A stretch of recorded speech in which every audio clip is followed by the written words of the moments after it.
18절입니다. 요한복음 5장 9절부터 18절 말씀을 보겠습니다.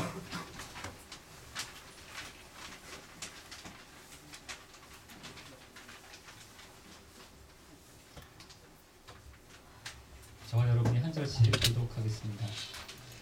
그 즉시 그 남자는 병이 나았습니다. 그는 그의 침상을 들고 걸어가기 시작했습니다. 그런데 그날은 안식일이었습니다.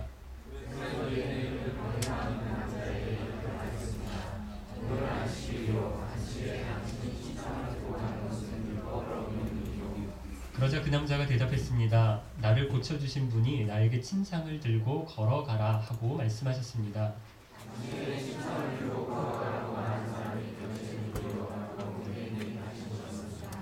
그러나 병고침을 받은 사람은 어떤 사람이 자기를 고쳐주었는지 알 도리가 없었습니다. 왜냐하면 그곳에는 많은 사람이 있었고 예수님께서는 이미 군중 속으로 사라진 뒤였기 때문입니다.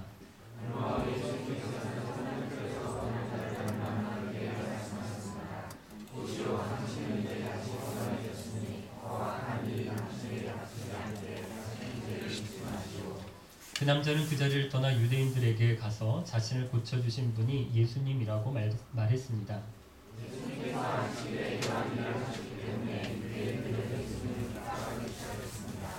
그러나 예수님께서는 그들에게 이렇게 말씀하셨습니다. 내 아버지께서 지금까지 항상 일하시니 나도 일한다.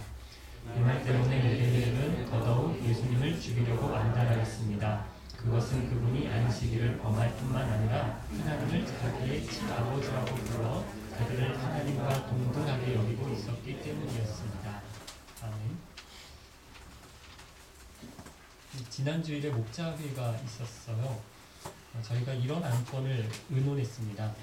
이따가 광고 시간에 알려드리겠지만 다음 주일 예배를 어떻게 해야 하느냐 하는 것입니다. 여기 러시아 사람들은 노는 것을 참 좋아하는 것 같습니다. 다 좋아하지만 러시아 사람들은 특별히 노는 날 이걸 굉장히 좋아하는 것 같고요. 특별히 이 노는 날을 어떻게든지 모아서 연휴를 만들어서 한꺼번에 놀 건가 이 생각을 굉장히 깊이 한다라는 생각이 듭니다. 이번 여성의 날이 3월 8일 목요일입니다. 러시아 공휴일인데 이걸 어떻게 해서 또 이렇게 엮어서 같이 놀아볼 수 있을까 이렇게 생각을 하다가 주말하고 연결을 시켰죠. 그래서 3월 9일이 금요일인데 원래 아무 날도 아니에요. 일하는 날인데 그날을 쉬기로 하고요. 3월 10일 토요일 원래 쉬는 날이니까 8, 9, 10 목, 금, 토 이렇게 연휴를 만들어서 3일을 연장으로 쉬기로 이렇게 결정을 했대요. 그러다 보니까 금요일날 쉬는 논 대신에 일요일인 3월 11일을 일을 하자 이렇게 결정을 했습니다. 그래서 이야기를 들어보니까 다음 주일 3월 11일에는 많은 분들이 회사에 출근을 하셔야 한다라고 하고요. 우리 학생들도 대학교나 또 자녀들 중에서 러시아 학교를 다니는 친구들은 학교를 가야 한다라고 그럽니다. 그러니까 주일에 다음 주일 3월 11일에 여기서 이제 예배를 드리면 예배에 올 수 있는 인원이 별로 없는 것입니다. 그래서 이걸 어떻게 해야 되는가? 그래도 이제 일요일, 주일이니까 이렇게 예배를 드려야 되는 것인가? 그래서 이제 믿음을 한번 시험해보자. 회사가 중요한지 학교가 중요한지 아니면 교회와 예배 드리는 게 더 중요한지 성도들의 믿음을 한번 시험해보자 이런 생각도 좀 있었지만 우리 목자님들이 결정을 이렇게 해주셨어요. 3월 10일 토요일에 예배를 하는 게 좋겠다 이렇게 결정을 했습니다. 저는 이렇게 결정한 것이 굉장히 어려운 결정이고 또 조심스러운 결정이면서 또 우리 목사 목녀님들이 굉장히 성숙한 결정을 하셨다 이렇게 생각을 합니다.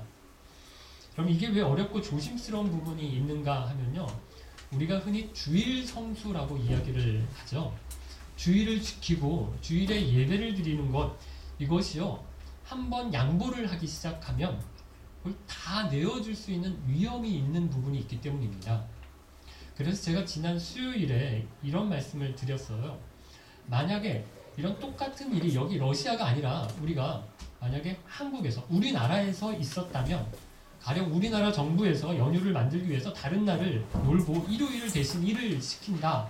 이렇게 결정을 한다면 우리가 어쩔 수 없네. 이러면서 우리가 이번에 결정한 것처럼 토요일에 예배하든지 아니면 월요일에 예배하든지 뭐 이런 식으로 예배하는 건 맞지 않다라는 말씀을 드렸습니다. 왜 그럴까요? 러시아에서는 우리 한인들이 우리들이 뭐 어떤 힘을 낼 수가 없습니다. 그래서 러시아 정부가 결정하면 우리가 거기에 그냥 따라야 되는 경우들이 들이죠.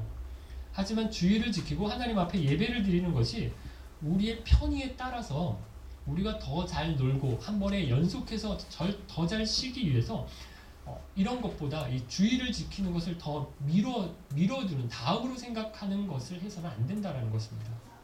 그래서 이런 경우가 생긴다면 물론 우리나라 정부가 이렇게 결정을 내리지 못하도록 우리가 노력을 해야겠지만 한국 교회가 우리 성도들이 노력을 해야 되겠지만 만약에 이런 결정을 정부가 내린다라고 한다면 한국 교회가 그럼 토요일에 예배하면 된다. 월요일에 예배하면 된다. 이렇게 하는 건 아니라는 것입니다. 그래서 우리가 이번에 토요일에 예배를 하자 이렇게 결정을 했지만 이것이 주의를 대수롭지 않게 여기거나 혹은 예배를 드리는 것을 이렇게 대충 때우면 된다라고 하는 식으로 우리가 생각할 우려가 있기 때문에 이게 굉장히 어렵고 또 조심스러운 결정이다라고 생각하는 것입니다. 또 제가 우리 목자회의의 결정을 성숙한 결정이다 이렇게 말씀을 드렸는데 그것은요 우리가 주일이 아니라 토요일에 예배할 수 있느냐 이렇게 꼭 주일에 예배하지 않으면 안 된다 이렇게 생각할 수도 있거든요. 여기도 그런 분들이 아마 계실 거예요. 어떻게 주일에 예배하지 않고 토요일날 예배를 한다라는 거지? 우리가 안식교인가? 뭐 이렇게 생각하시는 분들이 계실 수도 있습니다. 그런데 우리가 토요일에 예배하기로 한 것은 주일이라고 하는 이 요일, 어느 날이냐 하는 것보다 더 중요한 것은 예배라고 하는 것이다 라고 하는 것을 분명하게 알기 때문입니다. 사실 성경에 나오는 안식일은 원래 무슨 요일입니까? 토요일이죠. 아니 더 정확하게 이야기하면 금요일 해질 때부터 토요일 해질 때까지가 안식일입니다. 그런데 어떻게 하다가 우리가 안식일, 토요일이 아니라 일요일에 예배를 드리기 시작했습니다. 왜 이렇게 되었을까요? 이것이 성경에 나온 게 아닙니다. 기독교 전통에서 나온 것인데요. 아마 처음에 기독교인들은 유대인들이 많았으니까 유대인들의 전통에 따라서 안식일에 토요일에 예배를 드렸을 거예요. 그런데 어느 때부턴가 초대교회 성도들이 안식일 토요일보다 일요일에 예배를 드리기 시작했는데요. 그 이유가 뭔지 아세요? 왜 일요일에 예배 드리기 시작했을까요? 일요일이 생명에서 공부하신 분들이 다 배우셨는데 일요일이 예수님이 부활하신 날이죠. 그러니까 예수님 부활하신 일요일을 주님의 날, 주일 이렇게 생각해서 이때부터 일요일에 예배를 했습니다. 그리고 이것이 전통이 되어서 오늘 우리 기독교인들이 예배를 주일날 드리기 시작했는데 그러니까 여러분 이게 일요일에 예배하는 것이 이게 성경에 있다. 이게 꼭 법이다. 이렇게 생각하는 건 아니라는 것입니다. 그래도 우리가 주일에 예배하는 것이 더 의미가 있다. 이렇게 생각하는 것은요. 원래 안식일을 지키라고 하는 계명이 10계명에 있습니다. 그죠? 10계명에 몇 계명입니까? 안식일 계명이? 네 번째예요. 꼭 몰라도 괜찮습니다. 이 10계명이 성경에 어디에 나오는지 아세요? 어떤 분은 내 성경 맨 뒤쪽에 표지 뒤에 있다 뭐 이렇게 하시는 분인데 그것까지 쳐서 총 3번이 성경에 나옵니다. 두 군데는 이제 성경 안에 나오는데 어디죠? 출애굽기 20장 하고요. 맞습니다. 또 신명기 5장에 보면 이 출애굽 10계명 계명이 나옵니다. 출애굽기하고 신명기에 나오는 이 10계명이 똑같아요. 그런데 하나가 틀린 부분, 딱 한 군데가 틀린 부분이 있습니다. 몇 계명일까요? 이렇게 물어보는 이유를 아시겠죠? 4계명만 틀리고요. 다른 계명은 다 똑같습니다. 그런데 이 4계명도요. 안식일을 기억하여 거룩하게 지켜라 라고 하는 부분까지는 같아요. 근데 뭐가 틀리냐면요. 안식일을 지켜야 되는 이유, 거룩하게 생각해야 되는 그 이유를 설명하는 부분이 틀립니다. 출애굽기에는요. 왜 안식일을 지켜야 하느냐 하면서 어떻게 설명을 하는가 하면요. 그날 하나님께서 천지를 창조하시고 일곱째 날 쉬셨다. 그래서 안식일을 지켜야 된다. 이렇게 말을 하는데 신명기 5장에 와서는 안식일을 지켜야 되는 이유를 이렇게 설명을 해요. 내가 너희들을 이집트에서 구원해냈기 때문에 너희들이 안식일을 지켜야 된다. 이렇게 얘기를 합니다. 그러니까 여러분 구약에서도요. 이유가 바뀌었습니다. 출애굽기에서는 이집트에서 나온 사람들에게, 이집트에서 갓 나온 사람들에게 주신 말씀이에요. 신명기는 무엇입니까? 시간이 흘렀어요. 몇 년? 40년이 흘렀어요. 그래서 이 사람들이 이제 오래된 나이 먹은 사람들 다 죽었습니다. 새로운 사람들입니다. 이제 이 사람들은 가나안 땅에 들어갈 사람들입니다. 이 사람들에게 다시 십계명을 설명해 주면서 뭐라고 얘기하냐면 창조가 아니라 이번에는 구원에 대한 부분을 얘기하면서 너희들을 이집트에서 구원한 내가 안식일을 지키라 이렇게 얘기를 하고 있다라는 것입니다. 창조와 구원을 생각하라는 것입니다. 오늘 신약에 와서 예수님을 믿는 사람들이 창조의 하나님, 구원의 하나님을 더 의미를 생각해서 무슨 요일이, 무슨 날이 더 적합할까 생각해 보니까요. 토요일보다 안식일을 지켜야 되는 창조와 구원의 하나님을 생각하면서 요일을 선택하다 보니까 토요일이 아니라 일요일이 더 맞다 생각한 것입니다. 왜 그럴까요? 예수님의 부활로 우리가 새로운 창조를 입었습니다. 이제는 새로운 피조물이라 이전 것은 지나갔으니 보라 새롭게 되었도다 라고 말씀하시죠. 예수님의 부활이 우리를 새롭게 만들어 주셨습니다. 여러분 예수님의 부활로 우리가 또 죄와 사망에서 해방되고 거기서부터 구원함을 받았습니다. 그러니까 예수님이 부활하신 이 일요일이 구약의 안식일의 의미 뭐라고요? 창조와 그리고 구원의 의미를 생각할 때 예수님이 부활하신 일요일이 더 적합한 요일이다. 이렇게 생각해서 일요일에 예배하기 시작한 것입니다. 여러분 이런 이야기를 드리는 이유는 우리가 형식과 행위를 하는 것도 중요합니다. 하지만 더 중요한 것이 있는데요. 뭘 하고 안 하고 하는 것보다 더 중요한 것은 왜 그렇게 해야 되는지 그 내용과 그 의미를 아는 것이 훨씬 더 중요하다는 것입니다. 오늘 본문을 보면요.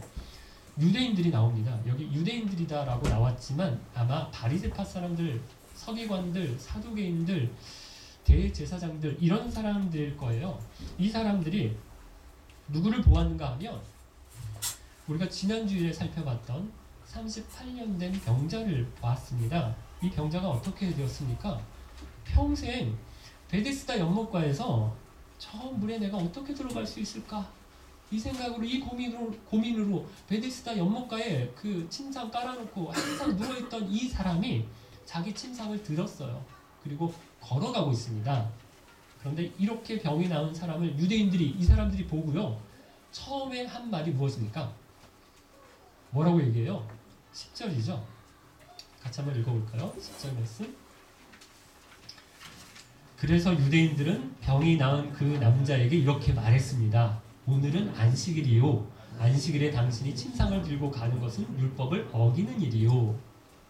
이 유대인들이 이 사람이 38년 동안 누워 있었던 사람이다. 이걸 알았는지 몰랐는지 그걸 잘 모르겠어요. 여기 성경을 보니까 정확하게 알 수는 없습니다. 아마 인근에서 이렇게 오랫동안 아픈 사람이었다면 소문이 나서 이 사람들이 알았을 수도 있었을 거고요.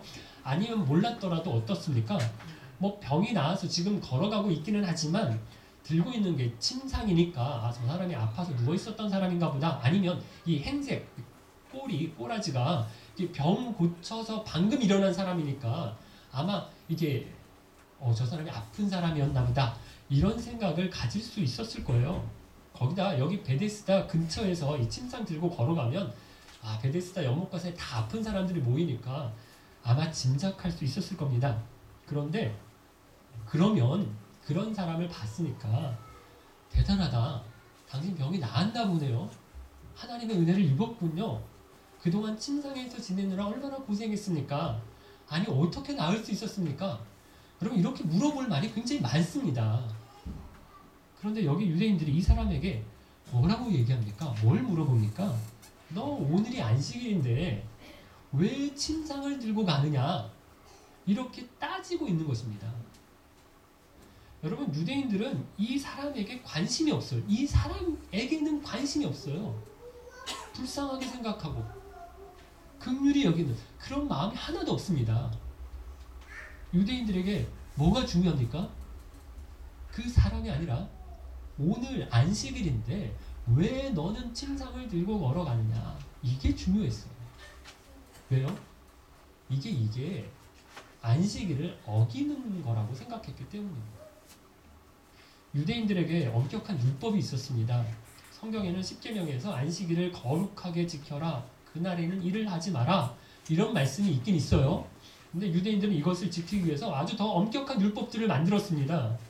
그래서 안식일에는 일하면 안 된다, 이 하나님의 말씀을 지키기 위해서 어떻게 했습니까? 안식일 일하지 마라? 이게 애매하잖아요. 그죠? 애매합니다. 뭐가 일이야? 뭐가 어디까지 해야 그게 일이고 뭘 안 하면 뭐가 일이 아니야? 그럼 이게 애매한 거예요. 그래서 요즘 개그 콘서트에 나오는 뭐 애정남처럼 당시에도 이런 애정남 비슷한 사람이 있어서 이걸 정해주는 거예요. 그래서 이건 일이고 이건 일 아니다 라고 정해준 겁니다. 저는 이게 정해주는 게 꼭 잘하는 것 같지 않아요. 정해주면서부터는 우리가 이 기준이 너무 분명해지면서부터는 사람들이 자꾸 거기에 매이게 되는 것 같은데요. 여러분 유대인들이 그랬습니다. 이걸 정했어요. 딱 정했어요. 뭐는 일이고 뭐는 일이 아닌지 이걸 정해버렸어요. 여행하는 거 이거 일입니까 아닙니까? 일이에요. 노는 거지만 뭐 나는 쉬는 건데 하지만 이거 일입니다. 그래서 여행이 금지가 되었습니다. 그런데 뭐가 또 어렵냐 하면 여행은 금지다, 일이다, 하면 안 된다, 안식일에 여행하면 안 된다, 이거는 인정을 했어요. 그런데 뭐가 문제냐면 어디까지 가야 여행이지? 그게 일이 되는 거지? 이 고민을 해서 정한 게 어딘지 아세요? 뭐 몇 킬로미터인지 아세요? 1.2km까지가 여행이 돼버리는 것입니다. 그게 일이 돼버린 것입니다. 그러니까 안식일에는 어디 갈 때 항상 조심해야 됩니다. 몇 보를 내가 걷는가? 몇 미터를 가는가? 이걸 항상 신경을 써야 돼요. 어디까지만 가면 됩니까? 600m까지만 걸어갈 수 있습니다. 오는 걸, 집으로 돌아오는 걸 계산해야 되기 때문에 1.2km 안에 자기 다시 집으로 돌아와야 하기 때문에 600m까지만 가야 된다, 이 생각을 가지고 항상 있는 거예요. 마태복음에 보면 제자들이 예수님과 함께 길을 가다가 배가 고팠어요. 그때 마침 밀바스타일을 지나가다가 이 제자들이 밀 이삭을 이렇게 쭉 뽑아가지고 이렇게 비벼가지고 이렇게 밀을 먹었습니다. 그걸 또 누가 봐요? 사람들이 봤어요. 그리고 뭐라고 씹어요? 아니 어떻게 오늘이 안식일인데 예수님의 제자들이 밀을 먹을 수 있느냐? 밀을 먹는 건 괜찮은데 밀을 먹기 위해서 어떻게 했어요? 뽑았잖아요. 추수했잖아요. 거기다 이렇게 이게 뭐냐? 이걸 이렇게 비볐어요. 이건 뭐예요? 타작한 거예요. 그래서 뽑아서 추수하고 이렇게 비벼서 타작을 해서 먹으면요, 이건 추수와 타작을 한 거니까 주일날 뭘 한 거예요? 일을 한 겁니다. 그래서 어떻게 안식일에 예수님의 제자들이 일을 할 수 있느냐, 안식일을 어기느냐, 이거 가지고 또 시비를 걸었어요. 이 유대인들이 이 사람이 지금 침상을 가지고 가는 것을 문제 삼은 것은요, 안식일에는 일을 하면 안 되는데 물건을 옮기는 거, 이거 일입니까 아닙니까? 일이잖아요. 제임스 보이스라는 목사님이 쓴 주석에 보니까 유대인들이 안식일에 물건을 옮기면 안 된다, 이것을 얼마나 철저하게 지켰는가 하면요, 집에서 수건을 옮기는 것도 안 했대요.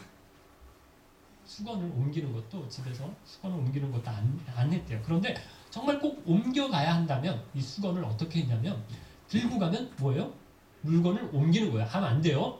어떻게 했어요? 그래서 목에 둘렀대요. 그럼 그거는 괜찮아요. 왜요? 목도리처럼 이렇게 두른 거거든요. 목도리가 돼버리는 순간에 뭐가 돼본 거예요? 물건이 된 게 아니라 내 옷이 된 거예요. 그러니까 그걸 목도리에 두르고 가가지고 다시 풀러서 거기에 놓으면 된다는 거예요.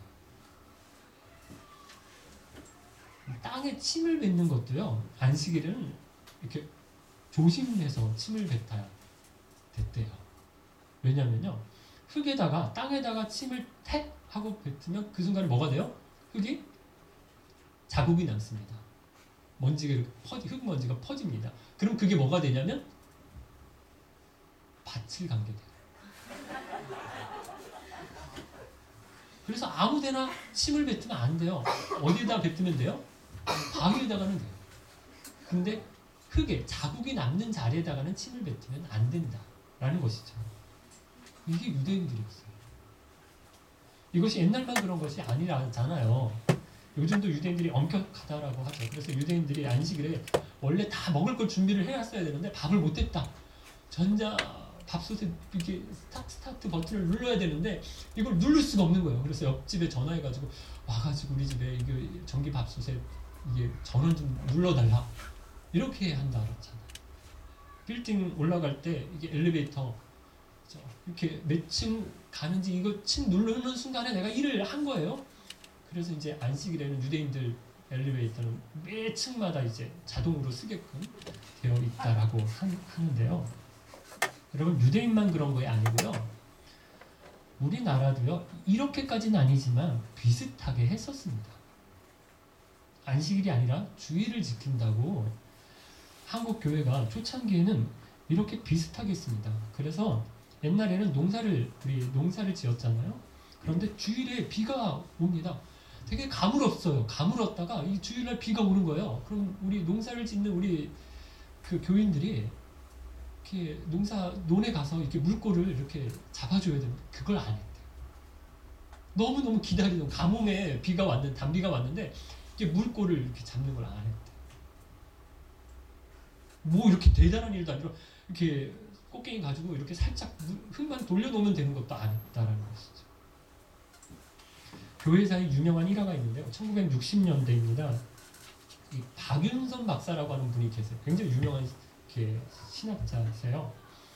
이분이 그때 제가 나온 고려신학대학원 총장으로 계셨는데 주일에 선교사님이 외국에서 오셨나 봐요. 그래서 공항에 택시를 타고 마중하러 공항에 갔습니다. 근데 이게 나중에 알려져서 어떻게 목사가 주일에 택시를 탈 수 있느냐 이래서 고신교단에서 제가 속한 우리 교단에서 쫓겨났다라고 하는 일화가 있습니다. 저도 어릴 적 이런 영향을 많이 받아서 컸어요. 그래서 저는 주일이 좋았습니다. 완전 좋았어요. 왠지 아시죠? 이날은 일을 하면 안 돼요. 그러니까 엄마, 아빠, 어머니, 부모님이 저에게 잔소리를 안 하시는 거예요. 공부해라? 이 잔소리를 안 하시는 날이 유일한 이렇게 날이라서 주일은 굉장히 좋았습니다. 근데 다른 잔소리가 있어요. 뭐냐면요. 뭔지 아세요? 일찍 자라. 어떻게든지 빨리 재워서 깨워서 이 공부를 시키시려고 빨리 자라. 이렇게 또 잔소리를 하셨는데요. 하나 불편한 건 있었습니다. 공부를 안 하는 건 좋았는데 돈을 못 쓰는 건 이게 굉장히 힘들었어요.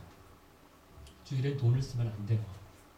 그래서 외식은 물론이거니와 동네 가게에 가서요 라면 하나 사가지고 오는 것도 안 됐습니다. 그러다 저희 집도 점점 이제 세속화가 되어 가면서 이런 게 슬슬 무너졌어요. 그래서 나중에는 야 외상으로는 괜찮지 않겠냐 이러면서 내일 가서 외상으로 좀 사와 이렇게 하시긴 했는데 요즘은 뭐 완전 프리합니다. 가족들끼리 뭐 밥 먹으러도 가고 뭐 사러도 가고 놀러도 다니고 이러는데 이게 알려지면 안 되는데 제가 아직 이 고신교단 제가 있기 때문에 제가 있는 교단이 조금 엄격합니다. 그럼 이런 것들을 왜 만들었을까요? 왜 안식일에는 무엇을 하면 안 된다? 주일에는 이렇게 하면 안 된다? 그럼 이런 규칙을 만든 이유가 무엇입니까? 안식일을 잘 지켜보자고 만들었겠죠. 주일을 어떻게 하면 하나님 앞에 가장 영광스럽게 드릴 수 있을까? 그럼 보낼 수 있을까? 이래서 만든 것입니다. 그렇죠? 그런데 이렇게 좋은 의미로 만든 것이 나중에 어떻게 되었습니까? 거기에 매여가지고 율법에 묶여서 진정한 그 안식일의 의미를 다 잊어버리게 만들어버렸다는 것입니다. 어떤 의사분이 이렇게 이야기를 하더라고요. 암 수술이 참 어렵대요. 암 수술.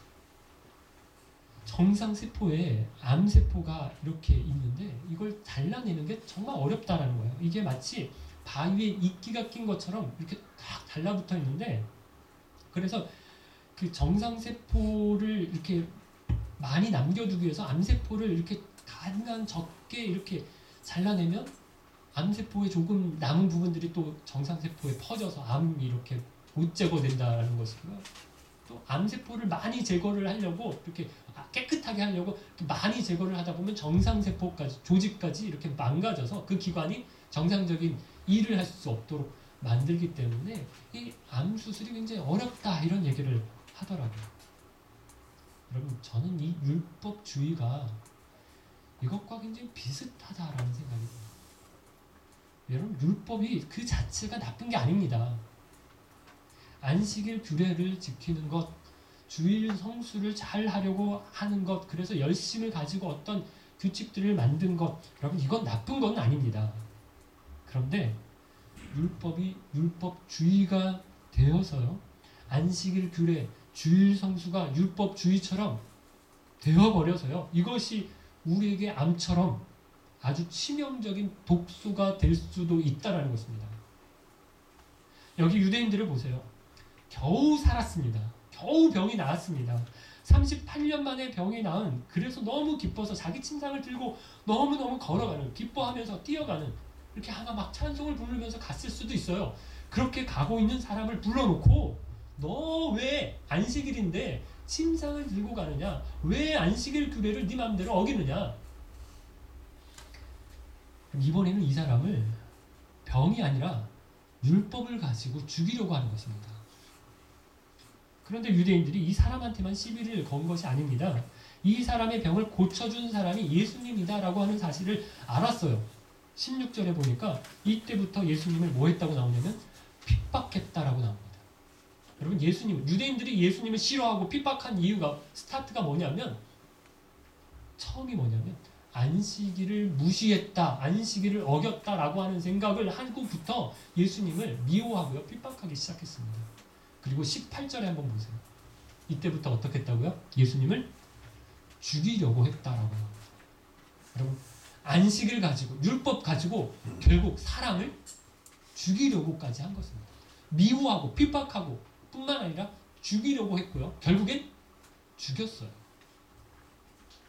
이 유대인들이 안식일 규례를 가지고 이렇게 자기들만 힘들게 하고 자기들만 망친 것이 아니라, 누구도 38년 된 병자, 불쌍한 그 사람, 이제 겨우 병이 나아서 침상 들고 걸어가고 있는, 너무 기뻐하고 있는 사람도 망치고 죽이려고 하고요, 그 사람을 낫게 해준 예수님도 죽이려고 한 것입니다. 그럼 여러분, 우리가 안식일을 어떻게 보내야 합니까? 유대인들은요, 뭘 안 해야 한다라는 것만 열심히 강조했어요. 이렇게 보면요, 안식일을 가장 잘 지킨 사람 누굴까요? 안식일에 제사 드리고 와서 집에 와서 아무것도 안 하고 가만히 누워서 쉬는 사람, 누워있는 사람. 그럼 이 사람이 안식일 규례에 의하면 가장 안식일을 거룩하게 잘 지킨 사람이 되는 거예요. 그런데 정말 그렇습니까? 안식일을 어떻게 보내야 됩니까? 17절 말씀을 볼까요? 같이 한번 읽어보겠습니다. 17절. 그러나 예수님께서는 그들에게 이렇게 말씀하셨습니다. 내 아버지께서 지금까지 항상 일하시니 나도 일한다. 무엇입니까? 예수님은 안식일을 어떻게 이해하고 계셨는가 하면 아무 일도 안 하는 날이 아니라 열심히 일을 하는 날이다라고 생각을 하고 계셨다라는 것입니다. 여러분 그럼 십계명에서 일하지 말라라고 얘기한 건 무엇입니까? 여러분 그것은 일을 하지 말라라고 얘기하신 것은요. 자기 자신을 위해서 하는 일을 쉬라는 것입니다. 너 월화수목금토 내 6일 동안 너를 위해서 일을 했잖아. 그러면 7일은 일하지 마라. 너 자신을 위해서 일을 하지 말라고. 쉬라고 얘기하신 거야. 대신에 일을 하긴 해야 하는데 누구를 위해서? 하나님을 위해서 일하라고. 다른 남들을 위해서 일하라고. 안식일을 주셨다는 것입니다. 그래서 여러분 제가 신앙생활에서 제일 중요한 것이 무엇입니까? 이렇게 자주 물어요. 여러분 신앙생활에서 제일 중요한 거 뭐라고요? 관계. 누구하고의 관계? 하나님과의 관계, 사람과의 관계. 하나님 사람, 이웃 사람. 마찬가지입니다. 우리가 평소에도 나 자신을 위해서 일을 하잖아요. 그런데 안식일만큼은 나 자신을 위해서 일하지 말고 누구를 위해서? 하나님 사람, 이웃 사람. 하나님을 위해서, 이웃을 위해서, 남들을 위해서 일하라라는 것입니다. 여러분 이것은 마치 우리가 11조를 드리고 하나님 앞에 헌금을 바치는 거하고 마찬가지입니다. 시간과 날도 이게 우리 게 아니라 하나님 것입니다. 하나님께 그래서 구별하여 드립니다. 바칩니다. 그럼 이 생각을 가지고 안식일을 지키는 것입니다. 우리 주님을 보면요. 안식일인데도 일하세요. 38년 된 병자를 불쌍히 여기시고 가서 고쳐주셨어요. 그리고 또 얼마 후에 잠시 후에 이 사람을 성전 근처에서 또 만나셨어요. 그리고 뭐 하세요? 이 사람에게 뭐라고 말씀하십니까? 14절이죠. 보시오 당신은 이제 다시 건강해졌으니 더 악한 일이 당신에게 닥치지 않게 다시는 죄를 짓지 마시오. 이렇게 얘기하시거든요. 뭡니까? 안식일인데도 불구하고 38년 된 병자의 육체의 병을 고쳐주셨을 뿐만 아니라 영혼의 죄악까지도 치료하여 주신 것입니다. 예수님이 안식일에 열심히 일하셨어요. 사랑하는 기쁜 가족 여러분, 저와 여러분에게는 혹시 오늘 본문에 나오는 유대인들과 같은 모습이 없습니까? 율법주의에 빠져서 신앙생활을 안식일 규례, 주일 성수 이런 걸 가지고 거기에 얽매여서 살고 있지는 않습니까? 이런 사람들의 특징이 있습니다. 첫 번째, 자기 자신에게는요, 이게 완벽주의 같은 걸로 나타납니다. 그래서 자신을 자꾸 괴롭혀요. 여러분, 우리 이런 사람들이 얼마나 불안해하는지 아십니까? 실수하지 않을까? 뭐가 잘못되지 않을까? 뭐가 삐뚤어져 있지는 않을까? 맨날 걱정하고요. 내가 저 사람하고 결벽증 같은 걸로 이게 또 나타나서 내가 저 사람하고 악수하고 내가 손 씻었나? 이래가지고 계속 화장실만 왔다 갔다 하는 사람들이 있어요. 그런데 여러분, 나만 힘들게 하는 것이 아니고요. 그 잣대를 가지고 또 누구를 힘들게 해요? 남들을 보는 거예요. 그래서 남들을 힘들게 하죠. 비난하죠. 평가하죠. 판단하죠. 정죄합니다. 이런 사람들 중에는요. 또 교회를 잘 못 정하는 분들이 많대요. 이 교회는 이게 모자라고, 저 교회는 또 저게 부족하고, 이 목사님은 이런 게 약점, 저 목사님은 저건 아닌데, 그래가지고요. 어떤 목사님, 어떤 교회에도 이제 만족이 안 되는 거예요. 그래서 이제 교회를 못 정하고 이렇게 맨날 다니는 분들이 있다. 완벽한 교회, 완전한 교회가 없죠. 신앙생활을 하는데 만족이 없고 기쁨이 없어요. 은혜도 없고 그냥 의무감에, 책임감에 성경도 보고 기도도 하고 교회 나가서 예배도 드리기는 하지만 그러면서 이렇게라도 안 하면 내가 벌을 받을지도 몰라. 이러면서 겨우 때우듯이 신앙생활을 합니다. 주의를 지킵니다. 그러면서 예전에 목사님들이 헌금 빼먹고 망한 사람, 주일 안 지키고 놀러 가다가 교통사고가 난 사람, 이런 이야기 들은 것 때문에 겁이 나가지고 나는 뭐 벌 받을 짓 한 거 없나. 그래가지고 항상 신앙생활이 불안해요. 걱정이에요. 근심만 있어요. 다른 사람을 봐도 불쌍한 마음, 긍휼히 여기는 마음이 없습니다. 38년 된 병자가 일어났는데도 뭐 축하한다라는 말, 잘됐다는 말, 너무 좋겠다는 말, 그런 말도 없어요. 왜 안식일인데 네가 짐을 들고 침상을 들고 가느냐, 이러고만 있으면 이건 아니라는 것입니다. 사랑하는 여러분, 신앙생활은 은혜와 기쁨과 감사와 감격으로 하는 것입니다. 우리 주님은 그 자원하는 마음으로 우리 자신을 드리는 것을 하나님이 기뻐하시지, 우리 주님이 기뻐하시지, 억지로 마음이 너무 힘든데 안 하고 싶은데 억지로 끌려와서 앉아있으면 그 예배를 받으시겠냐. 그런 꾸며내는 억지로 하는 행위들을 우리 주님이 기뻐하시겠느냐라고 하는 것입니다. 찬송가 370장 찬양드리겠습니다.